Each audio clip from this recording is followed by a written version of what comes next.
ప్రేమ స్వరూపి పరిశుద్ధుడైన తండ్రి, నీకు వందనాలయ్యా. గతించిన దినాలన్నీ మమ్మల్ని కాపాడి మరో దినాన్ని మాకు అనుగ్రహించి నీ ప్రియమైన బిడ్డలను కలుసుకునే అవకాశాన్ని, ఈ ఏర్పాటుని మాకు అనుగ్రహించినందుకు స్తోత్రాలు.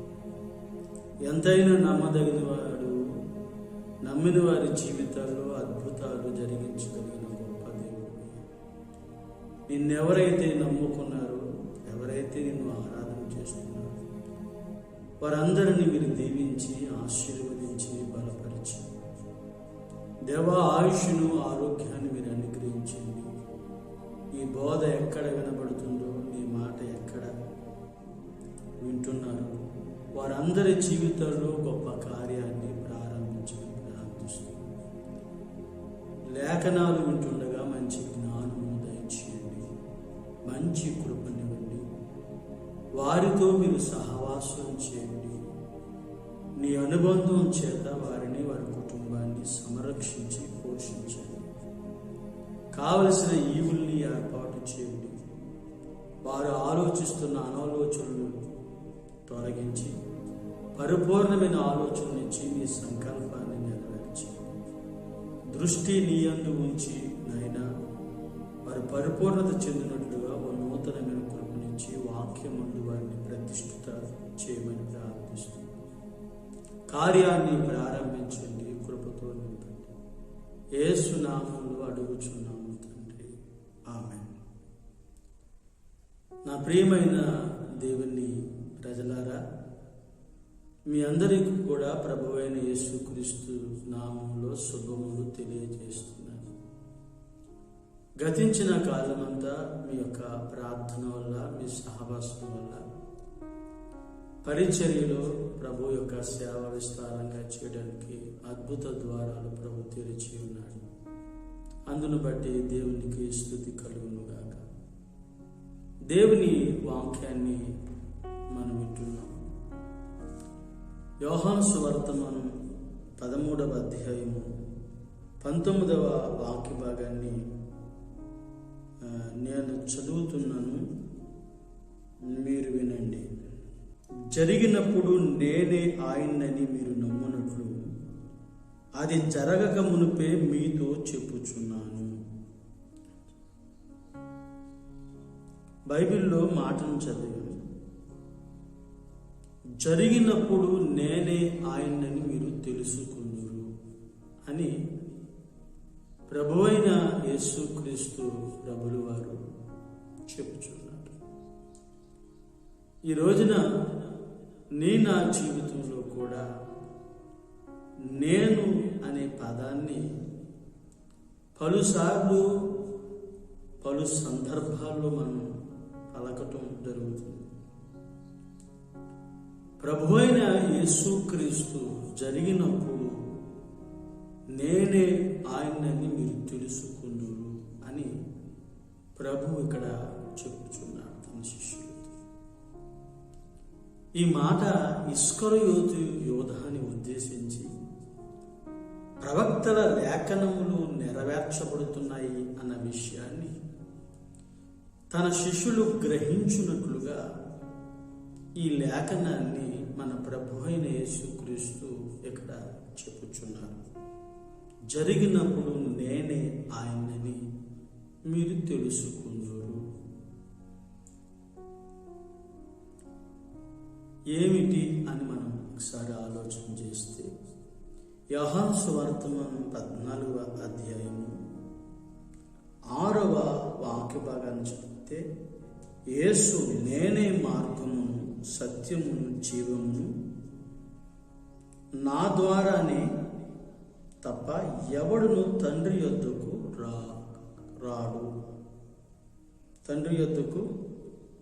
రాడు అని రాయబడి ఉంది.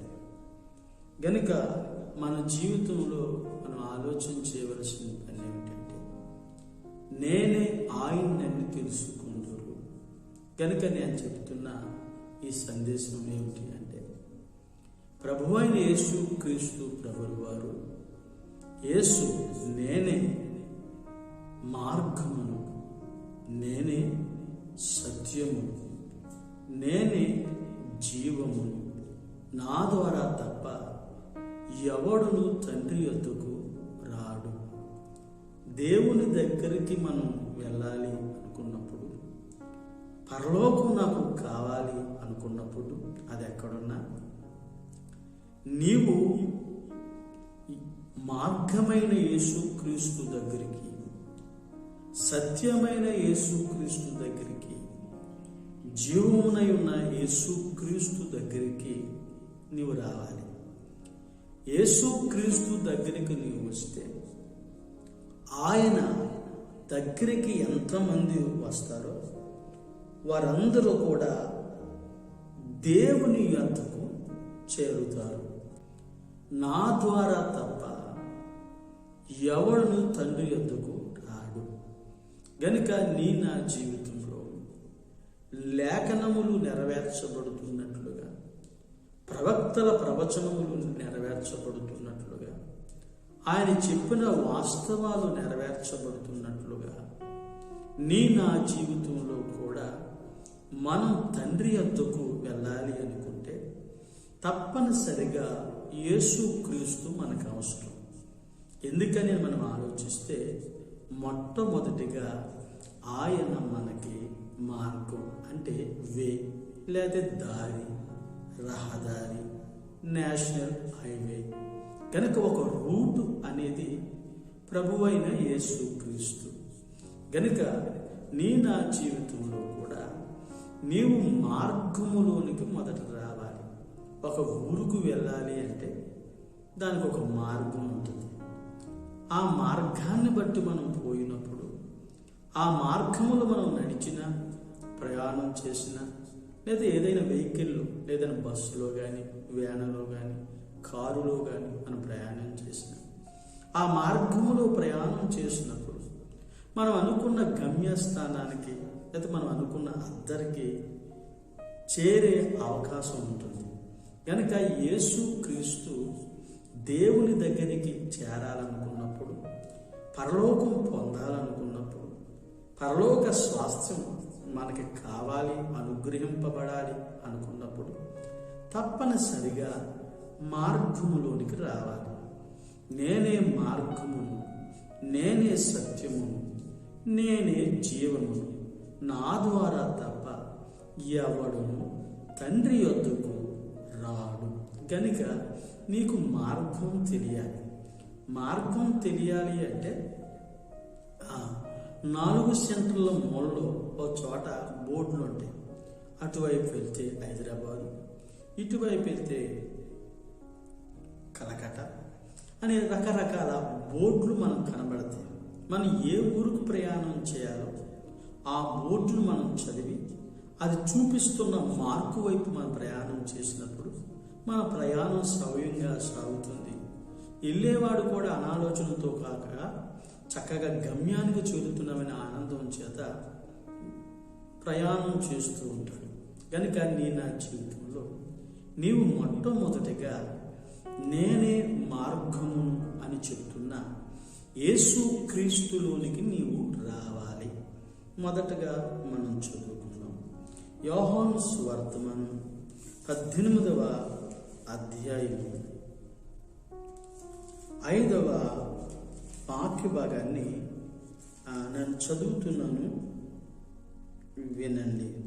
బైబిల్లో రాయబడి ఉంది. మీరు ఎవరిని వెతుకుచున్నారు వారిని అడిగాను.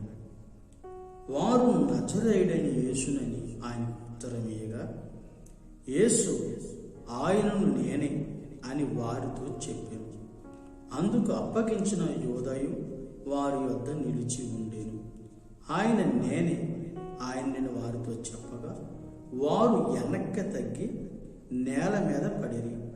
మరలా ఆయన మీరు ఎవరిని వెతుకుచున్నారు అని వారిని అడగగా, అందుకు వారు నజరేయుడని యేసునని చెప్పగా, యేసు వారితో నేనేని మీతో చెప్పి కనుక మీరు నన్ను వెతుకుచున్న ఎడల వీరిని పోనీయుడని చెప్పాను. ప్రభువైన యేసుక్రీస్తు చెప్పిన మాటల్ని మనం చదువుకున్నాం. గనుక ఇప్పుడు మీరు గమనించారా, యేసుక్రీస్తుని పట్టుకోవడానికి వచ్చారు శతాధిపతులు లేకపోతే సైనికులు. ఆయన పట్టుకోవడానికి వచ్చి వెనక్కి తగ్గి పడిపోయారు అని రాయబడి ఉంది. నేనే ఆయన్ని అని చెప్పిన పదాన్ని మనం గుర్తు చేసుకుంటే చాలామంది యేసు అనే పేరు పెట్టబడిన వాళ్ళు ఉన్నారు ఆ రోజుల్లో కూడా. గనుక మనం ఆలోచన చేయవలసిన పని ఏమిటి అంటే, తన శిష్యులతో ఆయన సహవాసం చేస్తున్నప్పుడు, లేకపోతే దేవుని సన్నిధిలో గడుపుతున్నప్పుడు ఆ స్థలం ఇస్కరియోతు యోధ సైనికుల్ని తీసుకుని ఆ స్థలంలోకి వచ్చాడు. నేనే ఆయన్ని, వారిని పోనీయుడి. చాలామంది చాలా సందర్భాల్లో మనతో చెబుతూ ఉంటారు. అవి మంచి విషయాలు కావచ్చు, చెడ్డ విషయాలు కావచ్చు, జీవిత సమస్యలు కావచ్చు, ఆత్మీయ అనుభవాలు కావచ్చు. చెప్పినట్లుగానే చెప్పి ఏదైనా సమస్య ఏర్పడ్డప్పుడు, లేకపోతే ఏదైనా కాని ఏర్పాటు ఆ విషయాల్లో జరిగినప్పుడు, నేను కాదు, నేను చెప్పలేదు అని బొంకేవాళ్ళు ఉన్నారు, తప్పుకునేవాళ్ళు ఉన్నారు చాలాసేపు. గనుక యేసుక్రీస్తు అలా తప్పుకున్నవాడు కాదు. ఆయన తప్పుకోకుండా ఆయన చెప్పింది ఏమిటి అంటే, నేనే మీరు వెతుకుచున్న నజరేయుడైన యేసు అని చెప్పి వారిని పోనీయుడి అని రాయబడి. వారు వెళ్ళిన తర్వాత యేసుని పట్టుకోవటం జరిగింది. తీసుకుని వెళ్ళి కొరడా దెబ్బలు పట్టడం జరిగింది. ముళ్ళ కిరీటం పెట్టడం జరిగింది. మ్రాన్ శిక్ష ఆయనకి విధించినట్టు జరిగింది.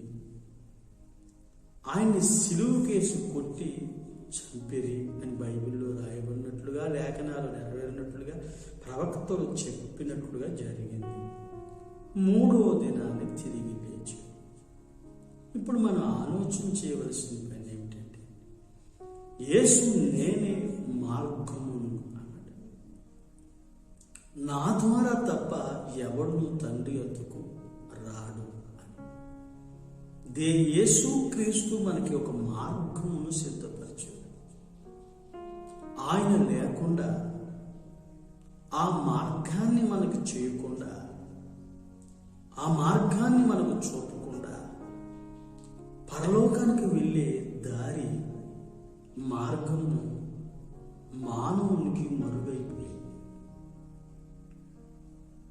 కనుక మనం ఆలోచన చేయవలసిన పని ఏమిటి అంటే, యేసుక్రీస్తు ఒక మార్గము. ఎలా మార్గమయ్యాడు ఆయన అంటే, ఆయన దేవుని చిత్తమును తన దేహమును నెరవేర్చి మార్గముగా మార్చబడ్డాడు. ఆయన దేవుని చిత్తమును నెరవేర్చకుండా, ప్రవక్తల లేఖనములను నెరవేర్చకుండా మనకైన మార్గమై లేదు. దేవుని చిత్తాన్ని నెరవేర్చాడు కనుకనే ఆయన మనకు మార్గముగా, లేకపోతే మార్గదర్శిగా ఆయన నిలిచి ఉన్నాడు. బైబిల్లో మనం చదువుతాము. మత్తయి సువార్త 6వ అధ్యాయం 10వ వాక్య భాగాన్ని మీరు చదివితే, నీ చిత్తం పరలోకమందు నెరవేరుతున్నట్లుగా భూమి యందును నెరవేరునుగాక. ఇప్పుడు ప్రభు అయిన యేసుక్రీస్తు ఎందుకని మార్గము అయ్యాడు అంటే, తన దేహమందు దేవుని చిత్తాన్ని నెరవేర్చాడు. మరి అంతకుముందు ఎవరైనా నెరవేర్చారా? నెరవేర్చలేదా? ఒక దేవుని చిత్తాన్ని నెరవేర్చుకుంటే పరలోకానికి మార్గం తెలిసేది.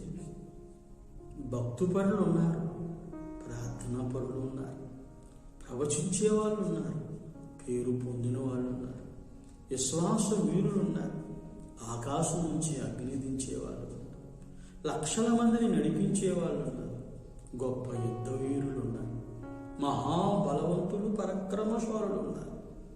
అంతే తప్ప దేవుని దగ్గర కార్యాలు, అద్భుతాలు, మహత్కార్యాలు కార్యాలు అనుభవించిన వాళ్ళు, చేసిన వాళ్ళు ఉన్నారు తప్ప పరలోకానికి పోయే మార్గం మాత్రం లేదు. ఆ మార్గమే యేసుక్రీస్తు. అందుకే నేనే మార్గమును అని ప్రభు చెప్తున్నాడు. మార్గముగా ఎలా మార్చబడ్డాడు అంటే లోక పాపమును మోసుకుని పోవు దేవుని గొర్రె పిల్ల. గనుక మనం ఆలోచన చేయవలసిన పని ఏంటంటే ప్రభు అయిన యేసుక్రీస్తు తన దేహమందు దేవుని చిత్తాన్ని నెరవేర్చాడు. ఏంటి దేవుని చిత్తము అంటే ఆయన శ్రమ పడుట, ఆయన శ్రమలు అనుభవించుట, ప్రాణం పెట్టుట, వదకు తేబడిన గొర్రె పిల్లవలే ఆయన బోధించబడుట. ఆయన ఈ ప్రాణత్యాగం చేసిన తర్వాత మనకి ఒక మార్గము, ఒక విమోచన, రక్షణ, ఇంకా చెప్పాలి అంటే దేవాలయపు తెర నడిమికి బద్ధులైనట్లుగా దేవుని యొక్క ఆ బహిర్గత ప్రవేశం మానవునికి కలిగింది. కనుక ఆయన మార్గమయ్యాడు. ఒక్కసారి మీరు ఆలోచన చేయండి. ఆదాము గురించి ఆలోచించాడు. ఏదేనులో ఒక తోట వేసి దాన్ని శ్వేతపరచుటకును కాచుటకును అవ్వ ఆదాముని ఆ తోటలో దేవుడు ఉంచాడు. వారు చేయవద్దన్న పని చేశారు. ఆజ్ఞాతిక్రమమే పాపం చేశారు. అంటే దేవుని వాక్యం విననందున, దేవుని చిత్తమును ఇష్టమును చేయనందున వారు పాపం చేశారు. కనుక మనం ఆలోచన చేయవలసిన పని అంటే వాళ్ళు కాసేవారుగా ఉండాలి, కాపాడేవారుగా ఉండాలి. కనుక వాళ్ళిద్దరూ కూడా పాపం చేశారు. పాపం వల్ల జీవాన్ని పోగొట్టుకున్నారు. అప్పటి నుండి మార్గం అనేది, దేవుని దగ్గరికి వెళ్ళే మార్గం అనేది తెలియదు. కనుక అప్పుడు ముయ్యబడ్డ మార్గం ప్రభువైన యేసుక్రీస్తు యొక్క జీవితములు, ఆయన దేవుని చిత్తము చేయటం వలన మనకి మార్గము ఏర్పరచబడ్డది. అందుకే నేనే మార్గము అని ఆయన చెబుతున్నాడు. నా ప్రియమైన దేవుని బిడ్డలారా, దేవుని జనాంగమా, వింటున్న నా స్నేహితులారా, ఒకసారి ఆలోచించండి. ప్రతి మనిషికి దేవుడు జీవితాన్ని ఇచ్చాడు, మంచి భవిష్యత్తును కూడా ఇచ్చాడు. ఏ వ్యక్తి కూడా భవిష్యత్తు లేదని బాధపడకూడదు. ఏ వ్యక్తి కూడా దుఃఖించినట్లుగా మీరు చేయకండి. ఈ భూలోకం మీద నువ్వు ఉద్భవించేవు అంటే, దేవుడు నీకు దేహాన్ని అనుగ్రహించేవు అంటే తప్పనిసరిగా నీ దేహమును దేవుని చిత్తము నెరవేర్చాలి. ఆదాము దేవుని చిత్తం ఆదాము పట్ల ఒక రకంగా ఉంటే, యేసుక్రీస్తు పట్ల దేవుని చిత్తం ఒక రకంగా ఉంటే, నీకు దేహాన్ని ఇచ్చిన దేవుని చిత్తం నీ దేహం పట్ల మరో రకంగా ఉండవచ్చు.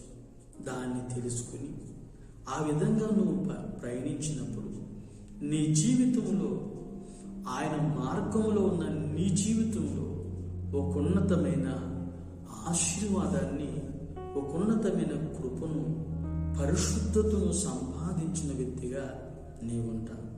గనక దేవుని చిత్తం చేయకుండా ఎవడు మార్గమే ఉండడు. ఒక్కసారి ఆలోచించేది.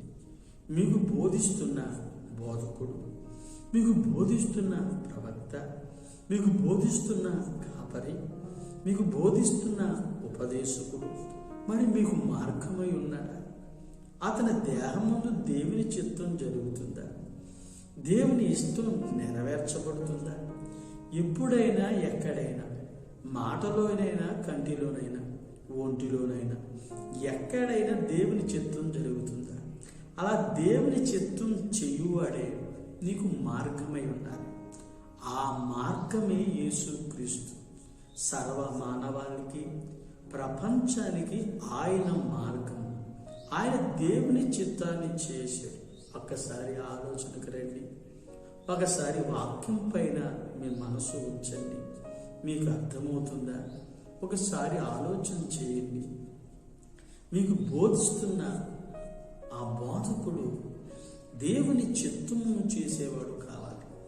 అలా దేవుని చిత్తమును చేసిన వాడు మీకు బోధించినప్పుడు, ఆయన బట్టి ఆయన అడుగుజాడల్లో మీరు నడుచున్నప్పుడు, ఆయన మాటకి మీరు విధేయత చూపున్నప్పుడు, మీ జీవితంలో ఆయన మార్గముగా ఉన్నాడు గనక, ఆయనకి మార్గము యేసుక్రీస్తై ఉన్నాడు గనక, మీరు కూడా దేవుని దగ్గరికి, దేవుని సన్నిధికి, కృపాసనము యొద్దకి, పరలోక రాజ్యమునకు చేరెదరు.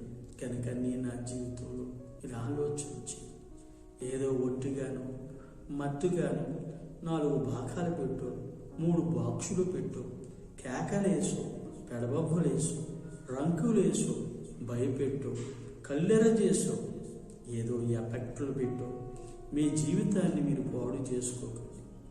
మార్గమై ఉండాలి. యేసుక్రీస్తు ఏం చెబుతున్నాడు? నేనే మార్గము. ఇక 10, 7, 9 వాక్య భాగాల్లో మనం చదివితే, దేవా ఇదిగో నీ చిత్తమును నెరవేర్చుటకు నేను వచ్చింది అని చెప్పిన ఆయనే మార్గముగా ఉన్నాడు. అందుకే అన్నాడు, నేనే ఆయన్నేని మీరు తెలుసుకోండి. ఇవి జరగక మునిపే నేను మీతో చెప్పుచున్నాను. నేనే మార్గము. కనుక మార్గము దేవుని చిత్తము చేసి ఆయన మనకి మార్గాన్ని సిద్ధపరిచి ఆయన మార్గముగా ఉన్నాడు. రెండవదిగా సత్యం. నా ప్రియమైన సహోదరులారా, దేవుని ప్రజలారా, ఒకసారి ఈ సందేశాన్ని ఆలపిస్తున్న మీరు ఆ వాక్యాన్ని చాలా స్పష్టంగా చదవాలని నేను ఇష్టపడుతూ మిమ్మల్ని కోరుకుంటున్నాను. బైబిల్లో మనం చదువుకోవచ్చు, నేను మార్గమును, నేను సత్యము. సత్యము అంటే ఏమిటి? సత్యము అంటే నిజము. కనుక సత్యము అంటే నిజము. యేసుక్రీస్తు నిజము నేనే అని చెప్తున్నాడు. ఒకసారి మీరు గ్రహించండి. చాలామంది చెప్తారు నేను చెప్తున్నది నిజము అని. మోషే ధర్మశాస్త్ర కాలంలో 2-3 నోట ఆ మాట పలకాలి. నువ్వు చేస్తున్న క్రియలు చెప్పబడాలి సాక్ష్యంగా అని మోషే ధర్మశాస్త్రంలో రాయబడి ఉంది. కానీ యేసుక్రీస్తు ఏం చెప్తున్నాడు అంటే నేనే సత్యము అని, అంటే నేనే నిజము. కనుక ఒకసారి లేఖనాల్లోనికి మనం వెళ్దాం. బైబిల్లో మనం చదువుకుందాం. యోహాను సువార్త 14వ అధ్యాయము 10వ వాక్య భాగాన్ని మనం చదివితే, తండ్రి యందు నేనును, నా యందు తండ్రి ఉన్నామని మీరు నమ్మటలేదా? నేను మీతో చెప్పుచున్న మాటలు నా అంతటా నేనే చెప్పటం లేదు. తండ్రి నా యందు నివసించుచు తన క్రియలు చేయుచున్నాడు. బైబిల్లో మనం చదువుకున్నాం, నేనే సత్యమును అని ప్రభు చెప్పుచున్నాడు. అంటే నిజమును అని చెప్పుచున్నాను. నా అంతట నేను మాట్లాడటం లేదు. ఒకసారి ఆలోచించేయండి. నా అంతట నేను మాట్లాడకపోవటం ఏంటి? మీ అంతటా మీరు మాట్లాడుతున్నారే. మీ పిల్లలంతటా మీరు మాట్లాడుతున్నారే. పిల్లల గురించి మీరేం మాట్లాడుతున్నారు? పెద్దల గురించి మీరేం మాట్లాడుతున్నారు? న్యాయము అన్యాయం గురించి మీరేం మాట్లాడుతున్నారు? అన్నీ మీరే మాట్లాడుతున్నారు. అన్నీ మీరు చెప్పినట్లుగానే జరుగుతుంది. కానీ యేసుక్రీస్తు జీవిస్తున్నాడు కానీ, బ్రతుకుతున్నాడు కానీ, ఓ మనుషుడిగా చెప్పబడుతున్నాడు కానీ, యేసుక్రీస్తు ఏమంటున్నాడో తెలుసా? నా అంతటా నేను మాట్లాడటం లేదు, నా అంతటా నేను బోధించటం లేదు, నా బోధ నాది కాదు. ఒక్కసారి మీరు ఆలోచించి. ఇప్పుడు చాలామంది మనకు చెప్తున్నారు మాటలు. వాక్యం చెప్పేవాళ్ళు చాలామంది ఉన్నారు.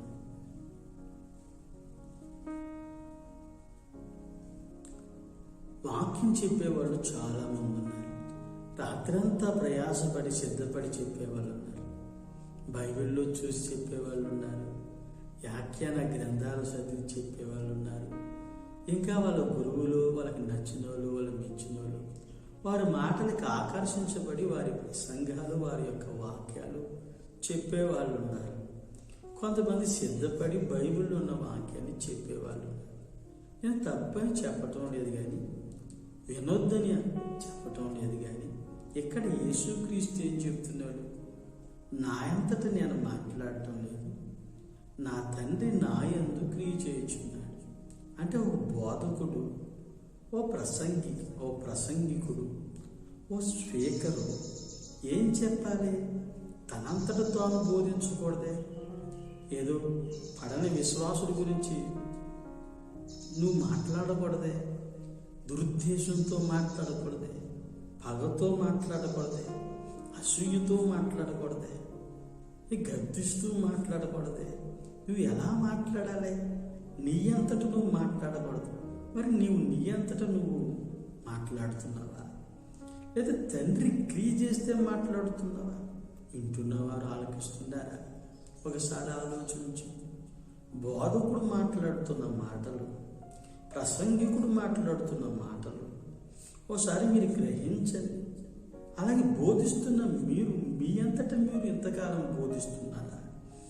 లేకపోతే మీ అంతటా మీరు బోధిస్తున్నారా? తండ్రి క్రియ చేయటం వల్ల బోధిస్తున్నారా? మీ అంతటా మీరు బోధిస్తుంటే కనుక వారు పరలోకానికి పోరు. దేవుని వాక్యము చేత సంపూర్ణత్వం లేకపోతే పరిపూర్ణత వారు చెందారు. కనుక నా జీవితంలో మనం గ్రహించవలసింది ఏమిటి అంటే, తండ్రి మనలో క్రియ చేయాలి. అందుకే యేసుక్రీస్తు నా అంతట నేను బోధించటం లేదు, నా అంతట నేను మాట్లాడటం లేదు, నా బోధ నాది కాదు, నన్ను పంపిన వానిది అని ప్రభు చెప్పుచున్నాడు. ఒకసారి మీరు ఆలకించండి. నేను ఏదో చెప్పానని నా మీద విరోధంగా మీరు ఉండక, దేవుని వాక్యం ఎంత ఉంది, ఎలా మాట్లాడుతుంది అన్న విషయాన్ని సహృదయంతో మీరు అర్థం చేసుకోవాలని నేను కోరుకుంటున్నాను. ఒకవేళ మిమ్మల్ని బాధ పెట్టినా, నా మాటలు స్వల్పకాలమే మిమ్మల్ని బాధ పెట్టొచ్చేమో కానీ మిమ్మల్ని లాంగ్ టైం మిమ్మల్ని సంతోషపరచగలుగుతాయని ఈ బోధ మీకు బోధిస్తూ వస్తున్నాను. ఒకసారి మీరు ఆలకించండి. దేవుని వాక్యాన్ని శ్రద్ధగా మీరు వినండి. తండ్రి క్రియ చేస్తుంటే ఆయన బోధిస్తున్నాడు. ఓ బోధకుడా, ఓ ప్రసంగి, ఓ కాపరి, ఓ ప్రవక్త, ఓ దైవ విశ్వాసి, నువ్వు గ్రహించాలి. పౌలు ఏం చెప్పుచున్నాడు కొలసీ పత్రికలో? ఒకసారి మనం చదువుదాం. కొలసీ పత్రిక 1వ అధ్యాయం 29వ వచనాన్ని నేను చదువుతున్నాను, మీరు వినాలని కోరుకుంటున్నాను. నేను కొలసీ పత్రిక 1వ అధ్యాయం 29వ వాక్యం. అందు నిమిత్తం నాలో బలముగా కార్యసిద్ధి కలగ చేయు ఆయన క్రియాశక్తిని బట్టి నేను పోరాడుచు ప్రయాసపడుచున్నాను. 28 కూడా చదివితే, ప్రతి మనిషిని యేసుక్రీస్తునందు సంపూర్ణంగా చేసి ఆయన ఎదుట నిలవబెట్టవలనని సమస్త విధములైన జ్ఞానముతో మేము ప్రతి మనుషునికి బుద్ధి చెప్పుచు, ప్రతి మనిషికి బోధించుచు ఆయనను ప్రకటించుచున్నాము అని రాయబడింది. ఒకసారి నా ప్రియమైన సహోదరులారా, మీరు ఆలకిస్తున్నారా? నేను చెప్పిన మాటలు మీకు కష్టమేమి కాదు. దేవుడు పిలిచేడు అంటే తప్పనిసరిగా ఇస్తాడు ప్రకటన. దేవుడు పిలిచేడంటే కొరత లేకుండా ఆత్మనిస్తాడు. నాలో బలముగా అందు నిమిత్తం నాలో బలముగా కార్యసిద్ధి కలగచేయు ఆయన క్రియాశక్తిని బట్టి పోరాడుతూ ప్రయాసపడుతున్నాను. పౌలు చెప్తున్నది మీరు వింటున్నారా? మీకు అర్థమైందా? మీ ఆలోచనకి అందిందా? ఆయనలో బలముగా కార్యసిద్ధి కలగచేయు క్రియాశక్తి అంటే అతనిలో ఒక బలం జరుగుతుంది. అతనే కానీ అతన్ని ఒక బలవంతం చేస్తుంది. అతనిలో ఒక పని జరుగుతుంది, అది కార్యసిద్ధి కలగజేస్తుంది. క్రియాశక్తిని బట్టి పోరాడుతూ ప్రయాసపడుతూ ఆయన బోధిస్తున్నాడు అని. కనుక నా జీవితంలో కూడా క్రియాశక్తిని బట్టి, ఆ శక్తి పరిశుద్ధాత్మ. బోధించే ప్రతి వ్యక్తికి క్రియాశక్తి అనేది చాలా అవసరమైనది. ఈ క్రియాశక్తిని బట్టి బోధించినప్పుడు క్రీస్తు కలిగిన సంపూర్ణత్వాన్ని వాళ్ళు పొందగలుగుతారు. యేసుక్రీస్తు ఎదుట నిలబెట్టే శక్తి ఒక బోధకుడికి ఉంటుందని నేను తెలియజేస్తున్నాను. గనుక నా జీవితంలో కూడా నీ అంతట నువ్వు బోధించిన, నీ అంతట నువ్వు సిద్ధపడ్డా, నీ అంతట నీవు వేరే వాళ్ళ ప్రసంగాలు చెప్పుతున్నా అవి సంఘంలో వినడానికి బాగానే ఉన్నా మనుషుని జీవితంలో ఎంత మాత్రము క్రియ చేయలేవు. ఆదరణ, హెచ్చరిక, అభివృద్ధి, క్షమాభివృద్ధి, దేవుని చిత్తం, దేవుని పరిపూర్ణత, ఎముకల్ని, కాళ్ళని, మూలుగుల్ని విభాగించి లోపరుచున్నట్లుగా, శోధించినట్లుగా నువ్వు చెప్పబడుతున్న వాక్యం ఎన్నటికీ చేయలేదన్న వాస్తవాన్ని నువ్వు గ్రహించాలి. అందుకే యేసుక్రీస్తు అంటాడు, నేను చెబుతున్నది నిజం, నేను చెబుతున్నది సత్యం, నేనే సత్యం, నేనే నిజం. అంటే అంతకు ముందు బోధించేవాళ్ళు ఉన్నారు బోధకులు, కానీ యేసుక్రీస్తు బోధిస్తున్న బోధ తనంతట తాను కలిగింది కాదు, తనంతటా తాను బోధించింది కాదు, క్రియాశక్తి ద్వారా ఏర్పరచబడ్డది, పరలోకపు తండ్రి వల్ల అనుగ్రహించబడింది. ఆ మాటను బోధించినప్పుడు విశ్వాస జీవితంలో ఒక అద్భుతాన్ని, అభివృద్ధిని చూడగలుగుతాం. అట్లాంటి ఒక పరిపూర్ణత సంఘాలకి ప్రభు అనుగ్రహిస్తాడు. ఒకవేళ నీ అంతట నువ్వు బోధించినా, నీ అంతట నువ్వు కేకలు వేసినా ఎంత మాత్రం అవి ఎర్రి కేకలుగానే ఉంటాయి తప్ప, బాక్సులు కాలడం, ప్రజల కంగారు పడటం తప్ప, భయోక్రాంతులుగా పరుగులు తీయటం తప్ప మరొకటి ఉండదని ప్రభువు పేరట నేను తెలియజేస్తున్నాను. కనుక ఒక్కసారి నేను ఆలోచించి సత్యం అంటే నిజం. ఇంకా మత్తయి సువార్త మనం 10వ అధ్యాయాన్ని మనం 20వ వాక్య భాగాన్ని మనం చదివినప్పుడు, మీ తండ్రి ఆత్మ మీలో ఉండి మాట్లాడును కానీ మాట్లాడువారు మీరు కారు అంట. కనుక నువ్వు దేని గురించి చింతించు, నువ్వు నిలబడితే, దేవుడు నిన్ను పిలుచుకుంటే, దేవుడు నిన్ను ఏర్పరచుకుంటే, దేవుని చిత్తంలో, దేవుని మార్గంలో ఉంటే, నీవు సత్యమై ఉన్నావో లేదు ఒకసారి నిన్ను నువ్వు గనక అర్థములో చూసుకున్నట్లుగా దేవుని వాక్యము చేత సరి చేసుకోగలిగితే తప్పనిసరిగా ఆయన క్రియాశక్తి నీకు అనుగ్రహించబడుతుంది. ఆ క్రియాశక్తిని బట్టి నువ్వు మాట్లాడినప్పుడు, ఆ క్రియాశక్తిని బట్టి నువ్వు బోధించినప్పుడు నిశ్చయముగా క్రీస్తు సారూప్యాన్ని సంఘములో నువ్వు చూడవచ్చును. గనుక ఒకసారి ఆలోచించి మీ అంతటా మీరు బోధించేవారిగా కాక, తనంతట తాను బోధించే బోధ వినే విశ్వాసులుగా మీరు కనుక క్రియాశక్తిని బట్టి బోధించేవారు, తండ్రి చేత బోధించేవారు, వర్తమానం అందుకుని బోధించేవారు, బోధకుడి దగ్గర మీరు ఉన్నప్పుడు తప్పనిసరిగా దేవుని యొక్క పరిపూర్ణత మీ సొంతమవుతుంది. అందుకే యేసుక్రీస్తు నేనే సత్యం. మూడో విషయాన్ని, నేనే జీవము అని చెప్తున్నాను. నేనే జీవము. ఏంటి జీవము అని మనం యోహాను సువార్తమానాన్ని మనం చదువుకున్నప్పుడు, యోహాను సువార్తమానం 6వ అధ్యాయం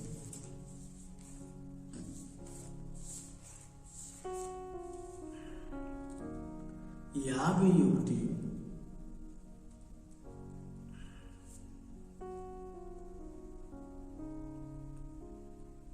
పరలోకము నుండి దిగి వచ్చిన జీవాహారము నేను, ఎవడైనా ఈ ఆహారము భుజిస్తే ఎల్లప్పుడూ జీవించును. అలాగే మీరు 66 వరకు కూడా మనం చదువుకుంటే అక్కడ చాలా విషయాలు రాయబడ్డాయి. 52 కనుక మనం చదివితే, యూదులు ఈయన శరీరము ఎలా తినగలడు, ఒకరితో ఒకడు వాదించుకుని, కావున యేసు ఇట్లని, మీరు మనుష్య కుమారుని శరీరము తిని ఆయన రక్తమును తాగితేనే కానీ మీలో మీరు జీవం గలవారు కారు. నా శరీరం తిని నా రక్తమును త్రాగువాడే నిత్య జీవం గలవాడు, అంత్యదినముందు నేను వానిని లేపెదను. 56, 57 చదివితే, జీవం గల తండ్రి నన్ను పంపెను కనుక నేను తండ్రి మూలంగా జీవించుచున్నట్టే వాడు నా మూలంగా జీవించును. నేను తండ్రి వల్ల జీవించుచున్నట్టే నన్ను తినువాడును నా మూలంగా జీవించును. పరలోకం నుండి దిగి వచ్చిన ఆహారం. బైబిల్లో మనం చదువుకున్నాం. ఒకసారి మీరు ఆలోచించేది. బైబిల్లో మనం చదువుకున్నాం కదా. ఏం చదువుకున్నామంటే, నేనే జీవము, జీవాహారమును నేనే. కనుక యేసుక్రీస్తు జీవాహారము నేనే.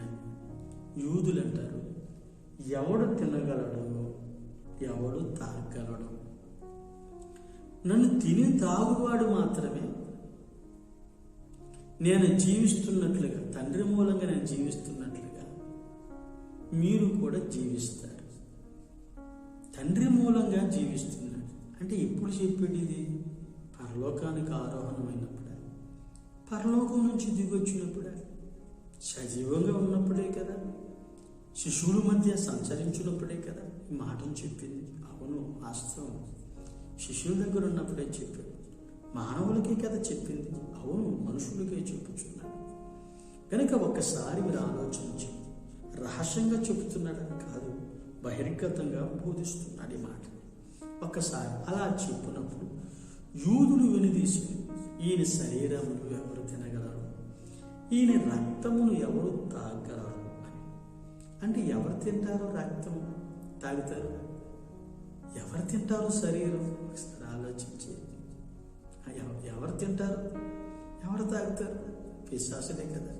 ఒకసారి ఆలోచించి, అంటే ఆ రోజుల్లో యూదులు వెనకాడేరు అంటే, ఆ రోజుల్లో వారు వెనక తగ్గేరు మనుషులు అంటే మనిషి మాంసాన్ని రక్తాన్ని తాగే మనుషులు కూడా ఉన్నారు. ఇప్పుడు లేరని మీరు అంటున్నారా? ప్రభు ఉన్నారు అని ప్రభు చెప్పుచున్నాడు. నా అంతటా నేను చెప్తున్నానని మీరు గ్రహించకండి. ప్రభు చెబుతున్నాడు. మీరు ఈ రోజుల్లో కూడా ఉన్నారు, ఆ రోజుల్లో ఉన్నారు, ఈ రోజుల్లో కూడా ఉన్నారు.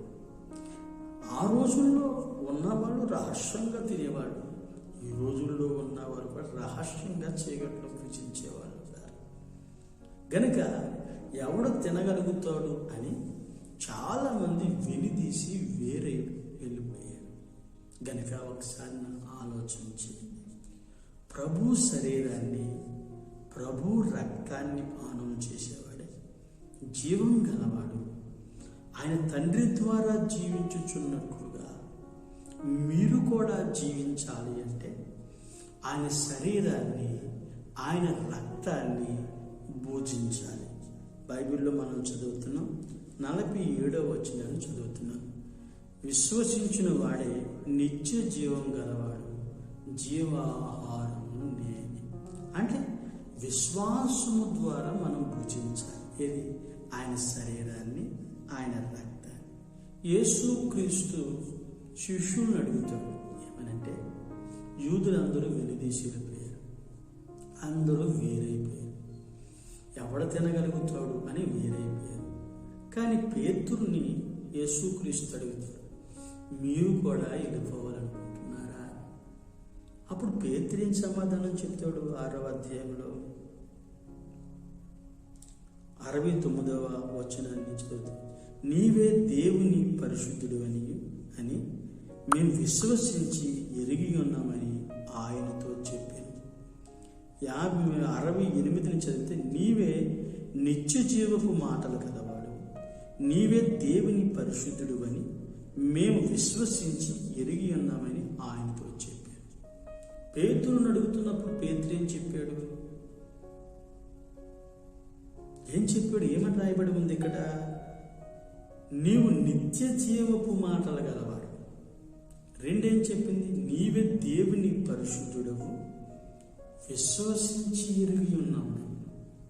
అంటే అర్థం ఏమిటి అంటే, యేసు శరీరాన్ని భుజించటం, యేసు రక్తాన్ని పానం చేయటం అంటే యేసుక్రీస్తుని విశ్వసించటం. ఒక రొట్టెను, ఒక ద్రాక్షారసాన్ని మనం తింటున్నాం. అది నమ్మకం వల్ల, కొత్త నిబంధన వలనైన రక్తము, కొత్త నిబంధన వలనైన శరీరం అని నమ్మకం కలిగి పూజిస్తున్నాం. ఆ భుజించినప్పుడు అది యేసుక్రీస్తుని జ్ఞాపకం చేసుకోవడానికి చేస్తున్నాం అని చెప్పి నిబంధన చేసి ప్రామిస్ చేసి దాన్ని మనం తీసుకుంటున్నాం సహవాసం. అలాగే ఇక్కడ యేసుక్రీస్తు ఏం చెప్తున్నాడు అంటే నిత్య జీవపు మాటలు గలవాడు, అంటే నిత్యత్వాన్ని పొందాలి, జీవాహారము నేనే అని చెప్తున్నాడు. నిత్య జీవాన్ని పొందాలి, నిత్య జీవపు మాటలు గలవాడు, దేవుని పరిశుద్ధుడు, విశ్వసించి మేము ఎరిగి ఉన్నాము అని చెప్తున్నాడు. కనుక నా జీవితంలో జీవాహారము భుజించాలి అంటే జీవాహారము నేనని యేసుక్రీస్తు చెబుతున్నాడు. కనుక మనం ఏం చేయాలి అంటే ఆయన్ని మనము విశ్వసించి ఎరగాలి. ఆయన ఏ రకముగా మనకి ఆహారంగా ఉన్నాడు. ఇప్పుడు ఒక యాపిల్ పండు తింటే దాంట్లో విటమిన్స్ మనకు వస్తాయి. ఒక మామిడి పండు తింటే దాంట్లో ఉన్న విటమిన్స్ మన శరీరంలోకి వస్తాయి. ఓ గన్నేరు పప్పును తింటే దాంట్లో ఉన్నవి కూడా మనకు వస్తాయి.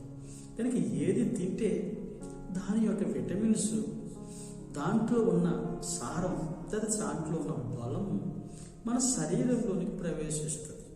కనుక మనం ఆలోచన చేయవలసిన పని ఏంటి అంటే విశ్వాసం ద్వారా యేసుక్రీస్తుని మనం పూజించే వాళ్ళం కావాలి. ఆ విశ్వాసం ద్వారా పూజించేదే యేసు శరీరం అనే రొట్టె, యేసు శరీరం అనే రక్తం. ఈ యొక్క విశ్వాసము ద్వారా మన జీవితంలో ఒక ఉన్నతమైన కార్యాన్ని మనం అనుభవించవచ్చు. అందరూ వేరే వెళ్ళిపోయారు, ఎందుకంటే వాళ్ళకి అర్థం కాదు. వాళ్ళు భౌతికం అర్థమైంది తప్ప, భౌతికంగా జీవించటం అర్థమైంది తప్ప, భౌతికంగా తినటం అర్థమైంది తప్ప, ఇలా విశ్వాసం ద్వారా భుజించాలి అన్న విషయం వారికి తెలియదు. ఆనాడు శిష్యులు 11 మంది వారి విశ్వాసం ద్వారా యేసుక్రీస్తుని ఆరగించారు.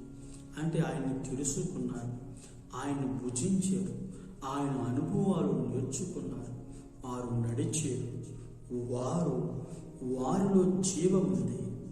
ఆ జీవము ప్రతి మనుషుడికి జీవాన్ని కలగజేసింది. కనుక నా జీవితంలో నేనే జీవము.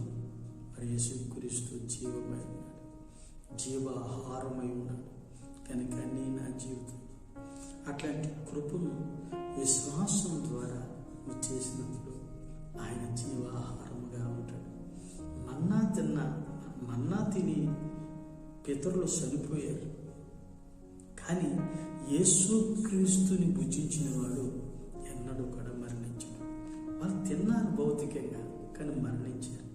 కానీ యేసుక్రీస్తుని విశ్వాసం ద్వారా కనుక నువ్వు భుజిస్తే, నమ్మిక చొప్పున కనుక నువ్వు తీసుకుంటే ప్రభువైన యేసుక్రీస్తుని, అదే నీ నమ్మకంగా నీ విశ్వాసంగా కనుక తీసుకుంటే ఏం జరుగుతుందో తెలుసా? నీవు అంత్యదినమందు నిన్ను లేపడం జరుగుతుంది. తండ్రి మూలంగా ఆయన ఎలాగైతే జీవిస్తున్నాడో ఆయన మూలంగా నువ్వు జీవిస్తూ ఉంటావు ఈ లోకంలో. కనుక నా జీవితంలో అట్లాంటి కృపను ప్రభువిస్తాడు. మరి మనం జీవిస్తున్నాం కదా, బ్రతికి బట్ట కడుతున్నాం కనుక పనులు, వ్యాపారాలు, ఉద్యోగాలు మనం చేసుకుంటున్నాం, వాణిజ్యం చేసుకుంటున్నాం, మన ఆలోచన మనం చేస్తున్నాం, కుటుంబాన్ని ముందుకు తీసుకెళ్తున్నాం, బ్రతుకుతున్నాం, జీవిస్తున్నాం. కానీ అలా కాదు, తండ్రి మూలముగా జీవించి అమూల్యమైన ఏర్పాటు జీవంలో ఉంది. ఆ జీవాన్ని సంపాదించాలంటే మన్నా తిని వాళ్ళు చనిపోయారు. కానీ ఈ ఆత్మీయ యాత్రలో, ఈ ఆత్మీయ ప్రయాణంలో యేసుక్రీస్తుని ఆహారంగా తీసుకోవాలి.